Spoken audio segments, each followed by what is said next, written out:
aspaldian bizitzara Bermeon, 20 urte baino gehiago dira, ezta? Edo horako zerbait. 20 urte. Baina, bueno, esaten dute, amets egiten dugunean, askotan agertzen garela, gurasoen etxean, edo, ezta? Hau da, txikitako oroitzapenek eta pisu handia balute bezala.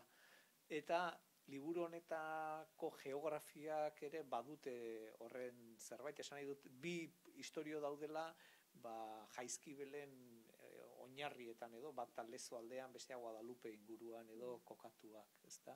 Zer da, hola, bereziki tiratzen dizula, edo modu inkontzientean atera zaizu, edo... Bueno, ez dakit, agian inkontziente izan da, baina inkontziente ere oso toki, netzat oso toki erakargarria da, nik txikitan familiakin askotan juten ginen Jaizkibel aldera, eta denbora asko pasautan.